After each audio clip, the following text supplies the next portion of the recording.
조금 더 적극적으로 해보죠. W자산운용의 노윤복 대표하고 얘기 나누겠습니다. 어서 오십시오. 안녕하십니까. 최근에 시장 오늘도 시작하면서 별로 재미없는 장세다. 큰 이슈들이 사라져버리고 그럼 시장에서 눈치를 좀 보고 있다 이렇게 얘기를 하고 있는데 이제 9월이지 않습니까? 당장 9월 시장은 어떻게 예상하고 계시는지 그리고 저희가 변수는 뭘로 봐야 되는지를 짚어볼 필요가 있을 것 같습니다. 네, 일단 그 9월 달에 국내 증시 관련된 세 가지 이슈들이 있는 것 같습니다. 첫 번째로는 가장 중요한 기업들의 실적들이고요. 두 번째로는 매크로, 요새 금리랑 인플레이션에 관심이 많으신 것 같아요. 네. 세 번째로는 이제 정책 관련된 이슈들, 크게 양도세랑 상법 개정에 대해 해당이 될 것 같습니다. 이걸 하나씩 보기 전에 일단 결론부터 말씀을 드리면은 기업 실적은 올해부터 계속 안정적인 모습을 보여드리고 있고요. 그리고 인플레이션에 대해서 단기 우려가 있지만 과거 코로나 때처럼 큰 폭의 조정은 없을 것으로 전망하고 있고 정책 관련해서도 양도세 관련된 불확실성이 있지만 그래도 상법 개정에 대한 호재가 더 많을 것으로 보고 있습니다. 저희 일단 기업 실적부터 간단하게 말씀을 올리도록 할게요. 실적은 생각보다 기업들이 잘 선방하고 있고 괜찮다는 말씀으로 들리는데 어떻게 보십니까? 맞습니다. 실제로 작년도에도 기업 실적 좋았던 기업들, 성장률 좋은 기업들은 주가가 좋았었고요. 올해도 이런 부분이 반복이 되고 있습니다. 올해 초에 주로 오른 섹터들 봐주시면은 뭐 엔터테인먼트, 미용기기, 화장품, 음식료, 조선, 방산 등등 다양한 기업들이 실적 성장률도 좋았고 그에 비례해서 주가도 많이 올랐습니다.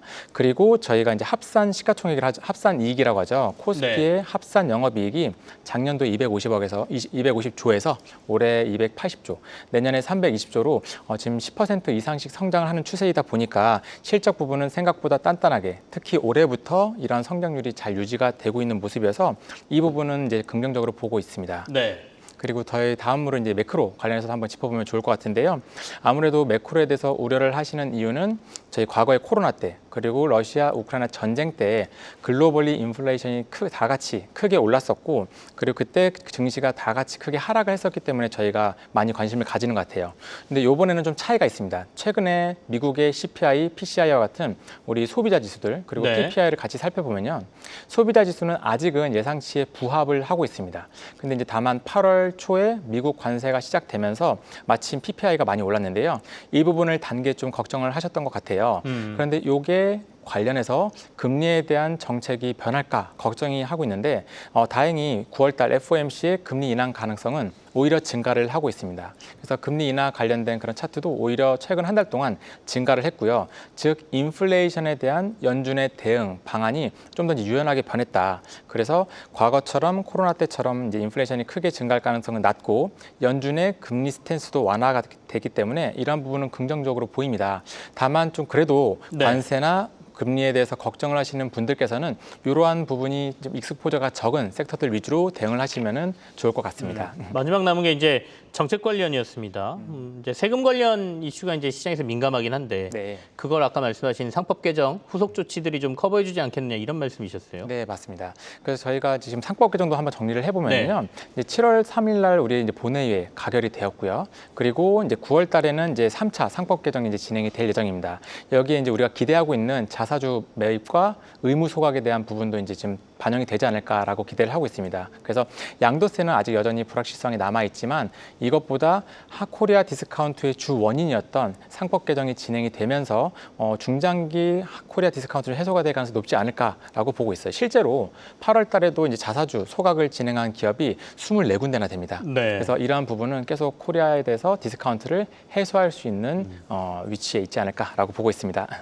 물론 주가는 이제 향후에 나올 수익에 더 민감하게 반응하겠지만 그래도 2분기에 탄탄했던 실적이 괜찮았던 업종들을 좀 점검해 볼 필요는 있겠습니다.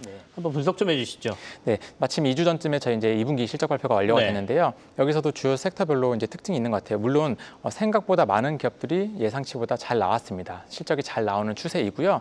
컨센서스 대비해서 매출과 영업이익이 얼마나 잘 나왔는지 기준으로 말씀을 드리면은 우선 큰 섹터부터 좀 짚어 나가도록 하겠습니다. 뭐 저희 이제 화장품이나 미용기기, 호텔 이쪽도 여전히 예상보다 실적도 좋았고 성장률도 좋았는데요.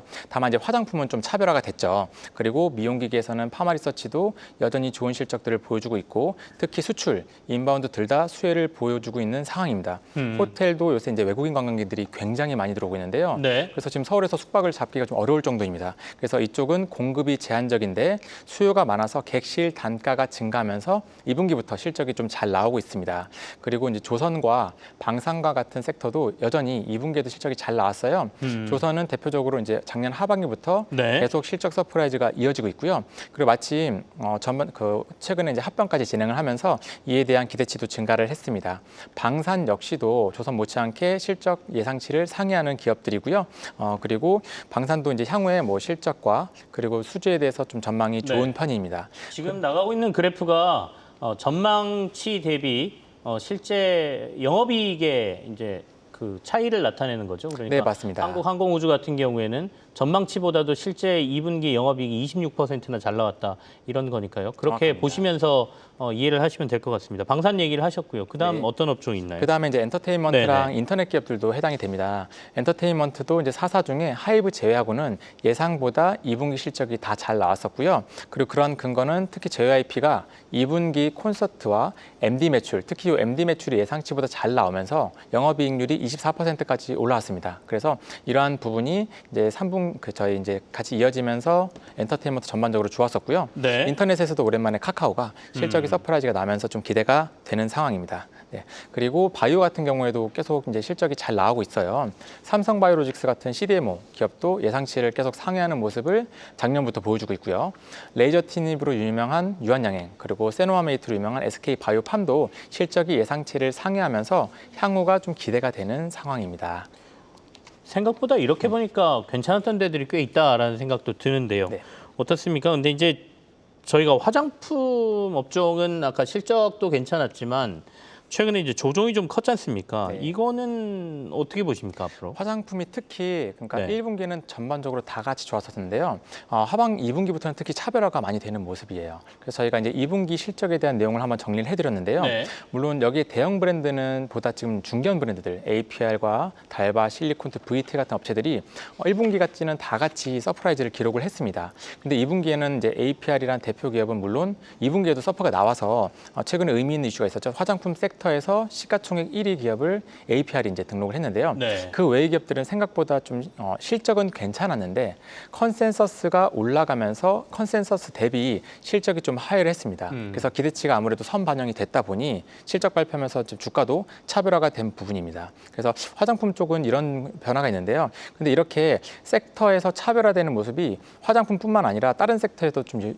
이어지고 있는 것 같아요. 네. 그래서 제가 새로운 도표를 하나 봐주시면은 이 도표는 그 주요 섹터의 평균 주가 수익률과 평균 실적 수익률 대비해서 그 섹터 내 1등 기업의 실적 성장률과 주가 수익률을 차이를 좀 말씀드린 겁니다. 그래서 엔터테인먼트랑 미용기기, 화장품, 음식료, 특히 화장품이랑 음식료 같은 경우에는 섹터 평균 실적과 섹터 평균 주가 수익률 대비해서 각각의 1등 기업인 이제 화장품은 APR, 음식료는 삼양식품의 실적 성장률이 높고 네. 그래서 주가 수익률의 차이도 섹터 평균 대비 벌어지고 있는 게 이제 2분기부터 특히 보여주고 있는 것 같아요. 그래서 이 부분에 대해서는 저희가 좀 관심 있게 보고 있고요.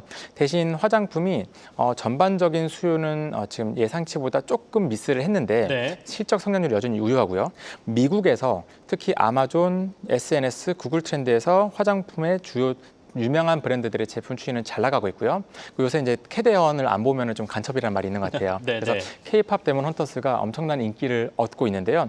지금 넷플릭스 역대 영화 순위에서 1등을 기록을 하고 있고요. 골든이라는 대표곡이 네. K-팝 저희 이제 그 핫백에서도 1등을 네, 차지했습니다. 그래서 이러한 부분이 한국에 있는 우리 K-뷰티, 화장품, 음식료, 패션 이런 쪽에서 특히 한국 문화를 알리면서 한국의 브랜드들의 이제 가치를 입혀주는 것 같아요. 그래서 이러한 기업들 관심을 가지시면서 특히 주요 섹터 내에서 1등 기업들에 좀 더 관심을 가지고 집중적으로 보는 게 저희의 주요 전략이다라고 추천을 드리고 있습니다. 요즘은 다 같이 가지 않는다 이런 말씀이세요. 그러니까 네. 업종 내에서도 좀 차별화가 벌어지고 있으니까 그중에서 1등 기업들 실적 막 계속 좋아지고 매출 올라가고 이런 기업들 중심으로 포트폴리오를 짜야 된다 이런 말씀이신데 네, 맞습니다. 결국에 이제 3분기의 실적 컨센서스가 지금 시장에서 어떻게 되느냐가 중요한 것 같습니다. 3분기 실적 컨센서스가 이제 또 벌써 취합을 할 때가 된 것 같습니다. 네. 지난 한 달 동안 컨센서스가 이제 상향된 기업들을 좀 살펴보면요. 생각보다 많아요. 뭐 반도체, 바이오시밀러, 제약, 미용, 미음식료, 조선방산 등등 많은 기업들이 있습니다. 확실히 네. 올해부터는 실적 전망치가 상향되는 기업들이 많은 추세이고요. 우선 반도체부터 말씀을 드리면은 지금 최근에 우리 엔비디아 실적도 잘 나왔고요. 그래서 삼성전자랑 하이닉스 둘 다 최근에 이익 추정치가 증가했습니다. 시밀러 기업도 삼바가 실적 잘 나오면서 그리고 하반기는 셀트리온이 기대를 받으면서 컨센서스가 상향됐고요. 최근 한 달 동안 기준으로요. 네. 그리고 유한양행과 바이오팜도 마찬가지로 실적 컨센서스 매출과 이익 둘 다 상향을 했습니다. 그리고 그 다음 섹터인 뭐 미용기기 또 대표적으로 파마 리서치를 중심으로 컨센서스가 대폭 상향이 됐어요. 그리고 오늘 마침 파마 리서치는 이제 유럽 계약도 나왔는데요. 유럽의 22국가에 이제 진출한다는 계약이 나왔고 아마 연말 연초부터는 또 의미 있는 해외 매출 성장을 기대하면서 이익도 컨센서스가 상향이 된 상황입니다. 네. 삼양식품 같은 경우에도 음식료 중에는 성장률 1위 기업이죠. 이 기업도 밀양 2공장이 3분기부터 가동이 되면서 최근에 7월, 8월 가동률이 증가하는 추세입니다. 그래서 하반기에도 실적을 기대하면서 전망치가 상향된 사례라고 봐주시면 좋을 것 같습니다. 그리고 은행 같은 경우에도 의외로 실적 성장 전망이 조금씩 상향이 됐어요. 그래서 안정적인 실적을 기반으로 주주 환원이 확대되는 것이 이 은행 섹터의 주요 투자 포인트인데요. 특히 지금 뭐 KB, 하나, 신한, IM 같은 이런 주요 지주들이 현재 기준 TSR, 즉 총 주주 수익 환원율이 7%에 육박합니다. 그래서 아무래도 좀 단기 시장에 올랐으니 좀 시장이 부담스러우신 분들의 의견도 많은데요. 그런 분들은 이렇게 시가총액이 좋고 특히 각 카테고리별 성장률 1위하는 기업들 또는 이렇게 은행처럼 안정적인 배당을 주는 기업들도 좋은 투자 대안으로 삼으시면 좋을 것 같습니다. 방금 전에 나간 그래프들 좀 유심히 볼 필요가 있겠습니다. 3분기 시장의 컨센서스가 영업이익이랑 매출액이 상향되고 있는 것들이 나오는데 그 폭이 좀 큰 데들이 있거든요. 특히 파마 리서치가 아까 영업이익이 14.7%나 컨센서스가 상향되고 있다라고 하면 분명히 뭔가를 보고 있는 게 있다는 건데 그런 것들 좀 보시면서 시장 전략자 보시죠. W자산운용의 노현복 대표와 함께 했습니다. 감사합니다. 감사합니다.